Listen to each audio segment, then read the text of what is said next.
Bismillahirrahmanirrahim. Assalamu alaikum. How are you students? I hope you'd be fine. New Oxford Modern English Book 8 Chapter number 7 A Boy's Best Friend. ये story हमने read कर ली है. Word meanings आपके साथ share हो चुके हैं.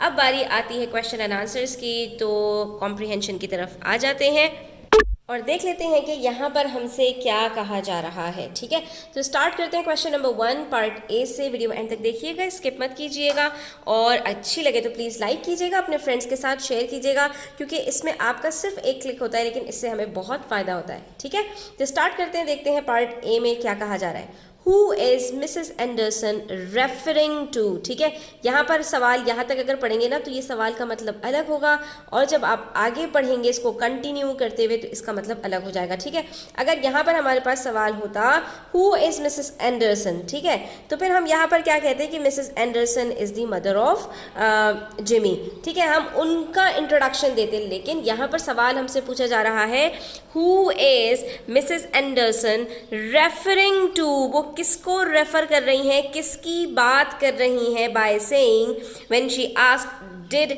He arrive.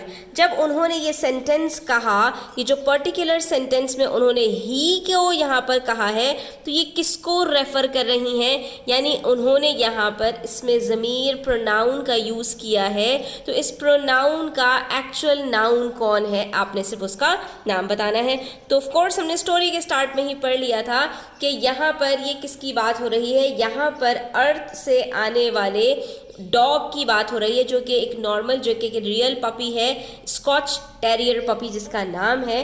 तो यहाँ पर जो पूछ रही हैं कि क्या वो आ गया, तो यहाँ पर वो से कौन मुराद है, स्कॉच टेरियर पपी. ठीक है, कितना सिंपल क्वेश्चन था, एक वर्ड का आंसर था इसका, लेकिन बात यही है कि सवाल आपको समझ में आना चाहिए.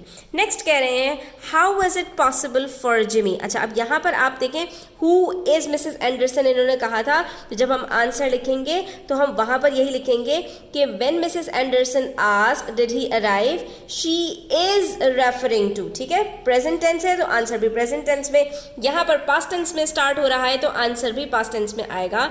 How was it possible for Jimmy to, Jimmy के लिए कैसे पॉसिबल है. यहाँ पर इन्होंने हमारे पास जो सेंटेंस लिखा है तो वो इन्होंने हमें एक एक्सट्रैक्ट दिया है इसी टेक्स्ट में से कि हैंडल द ल्यूनर ग्रेविटी.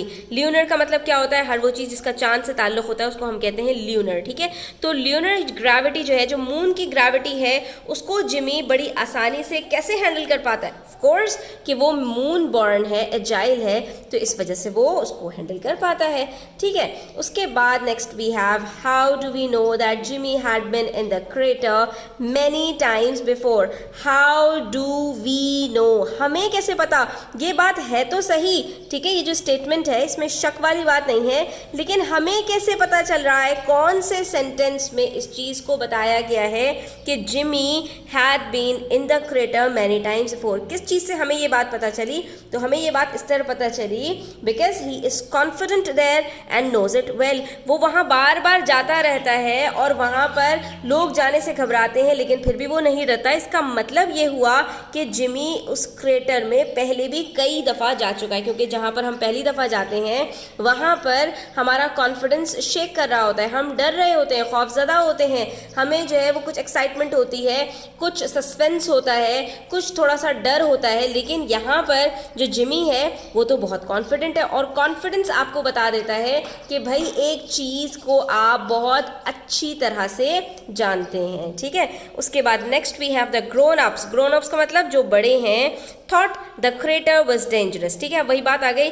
कि जो लोग वहाँ नहीं गए हैं और उन्होंने उसको हवा बनाया हुआ है, तो वो यही समझेंगे ना कि वो बहुत खौफनाक जगह है. ठीक है, तो वो कहते हैं कि भाई ये बहुत ही ख़तरनाक जगह है. But Jimmy was not at all worried about the possible dangers. लेकिन जिमी बिल्कुल भी नहीं घबराता, बिल्कुल भी नहीं डरता.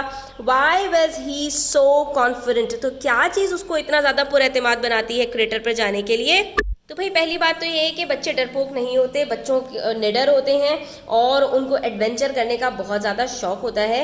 तो यहाँ पर भी जो बात है वो ये है कि Jimmy was so confident in the crater because he new the exact location of every one of the few rocks and because he could not go wrong when Robert was with him. दो reasons हैं, एक तो ये कि वो उन रास्तों को बहुत अच्छी तरह पहचानता है, जिसको हम कहते हैं कि आंखें बंद करके भी हम ये काम कर सकते हैं। तो यहाँ पर जिमी का भी यही हाल है कि वो उसका रूटीन है यहाँ आना जाना, तो उसको कोई मसले वाली बात नहीं है। और दूसरी बात कि जो उसके साथ उसका डॉग होता है, जो मैकेनिकल जो उसके पास डॉग है, तो वो क्योंकि उसकी हर वक्त हिफाजत करता रहता है, उसका काम ही यही है कि जिमी को सही ट्रैक पर रखे, इस वजह से जिमी को बिल्कुल भी डर नहीं लगता। अच्छा जी, next we have part E, why does Jimmy's father seem, ऐसा क्यों लग रहा है कि to be waiting for Jimmy to say something. यहाँ पर जब फादर ने स्कॉच टेरियर के बारे में जिमी से बात की तो उसी के आगे हमारे पास ये सेंटेंस मौजूद है, he seem to be waiting for Jimmy to say something. ठीक है, तो यहाँ पर जिमी के फादर क्यों ऐसा महसूस होता है कि वो जिमी के कुछ कहने का इंतज़ार कर रहे हैं, when he has told him about the dog, जब उन्होंने जो अर्थ से डॉग मंगवाया है उसका बताया जिमी को, तो वो क्यों इंतज़ार कर रहे हैं कि जिमी कुछ बोले, कुछ अपने रिएक्शन दे। तो जाहिर सी बात है बच्चों, जब पेरेंट्स बच्चों से कोई नई बात डिस्कस करते हैं तो वो उनका रिएक्शन जानने की कोशिश कर रहे होते हैं कि बच्चे का यहाँ पर रिएक्शन क्या होगा। तो हम भी यहाँ पर यही बताएंगे कि Jimmy's father seem to be waiting for Jimmy to say something when he has told him about the dog because he wanted to find out his reaction about having a real dog in place of a robot mutt, as the decision would only be a success if Jimmy agrees। ठीक है, तो ये आपको अपने words में ही लिखना है कि भाई जिमी के ऊपर डिपेंडेंट है इस डिसीजन का। क्योंकि जिमी अगर अग्री नहीं करेगा, जिमी नहीं मानेगा और वो अपने डॉग को रिप्लेस करने के लिए तैयार नहीं होगा, तो उसके पेरेंट्स जितना भी कोशिश कर लें, वो एक अर्थ से जो डॉग मंगवा रहे हैं वो उसको अपने पास कैसे रख पाएंगे। ठीक है, तो यहाँ पर जो रीज़न है वो यही है कि यहाँ पर जो डिसीजन है वो जिमी का डिसीजन होगा, उसके पेरेंट्स यहाँ पर कुछ भी नहीं कर सकते।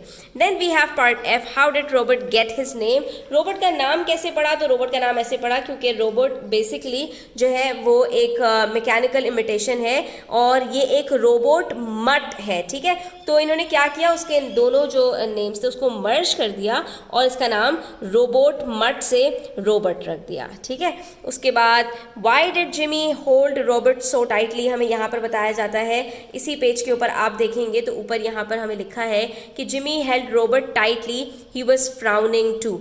ठीक है, तो यहाँ पर हमसे पूछ रहे हैं कि भाई उसने क्यों उसको जो है वो टाइट से दबा लिया। How does the dog react, और डॉग का रिएक्शन क्या था। तो हम यहाँ पर यही बता देंगे कि भाई जिमी ने उसको टाइटली इसलिए पकड़ लिया क्योंकि he does not want to exchange him for the Scotch terrier, वही जिसका डर था कि उसके फादर जो जानने की कोशिश कर रहे थे, तो जिमी तैयार नहीं है अपने डॉग को एक्सचेंज करने के लिए for a earth dog. The dog reacts by squeaking high and rapid squeaks of happiness, और डॉग का भी रिएक्शन, हालांकि वो इंसानी दिमाग नहीं रखता, मतलब वो रियल एक डॉग नहीं है, लेकिन इसके बावजूद वो क्योंकि रोबोट है और उसके अंदर सेंसेशंस हैं, इस वजह से वो भी जैसे प्यार करने लग गया है जिमी से और वो भी जिमी को नहीं छोड़ना चाहता। अच्छा जी, दो हमारे पास थोड़े से डिफिकल्ट क्वेश्चंस हैं। Part H, why do you think. अब जब ये थिंक की बात आती है तो यहाँ पर आपने अपना ओपिनियन देना होता है कि why do you think the dog was at the rocket station going through the test. जब इन्होंने हमें शुरू में बताया था कि जो डॉग इन्होंने अर्थ से मंगवाया है वो रॉकेट स्टेशन के ऊपर कुछ टेस्ट अंडरगो जो है हो रहे हैं, मतलब यानी कि उसको कुछ टेस्ट देना पड़ रहे हैं और एग्जामिन किया जा रहा है उसको। तो what test would these have been, तो ये किस किस्म के टेस्ट हो सकते हैं और ये टेस्ट क्यों हो रहे हैं, आपको यहाँ पर ये बताना होगा। ठीक है, अच्छा, और उसके बाद दूसरा जो है question, why do you think Jimmy and anyone else always had to wash up after coming in from outside.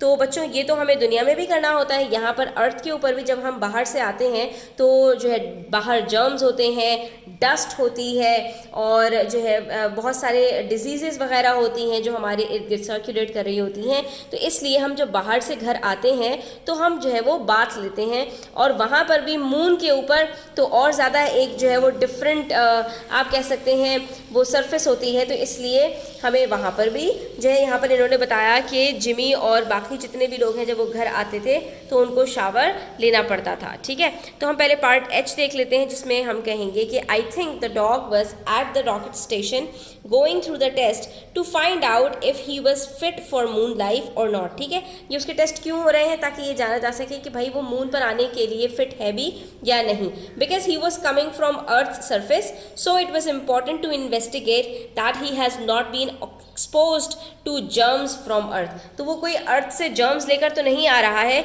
ये इन्वेस्टिगेट करना जानना बहुत ज़्यादा ज़रूरी है। और लास्ट हमारे पास कि भाई जो है वो क्यों शावर लेना ज़रूरी होता है, तो I think Jimmy and anyone else always had to wash up after coming in from outside because it's important to maintain personal hygiene and prevent the spread of germs and diseases. ठीक है, पहली बात तो ये कि ताकि जो है वो मुख्तलिफ बीमारियों से बचा जा सके, क्योंकि उसकी जो सरफेस है जाहिर है वो भी प्रोन टू जो है वो डिजीजेस है, और also to cool down body heat and to remove dust particles from the skin. ठीक है, तो जो रीजंस हमारे यहाँ अर्थ पर होते हैं हमने वहीं पर वहाँ पर भी इन्हीं सारी चीज़ों को बता दिया कि भाई यही सारे रीजंस हो सकते हैं जिसकी वजह से बात लेना बहुत ज़्यादा इम्पॉर्टेंट होता होगा और उसके बगैर वो घर में दाखिल नहीं होते होंगे। तो यहाँ पर हमारी आज की जो वीडियो है वो एंड होती है। स्टूडेंट्स, आई होप कि क्वेश्चन आंसर्स आपको समझ आए होंगे।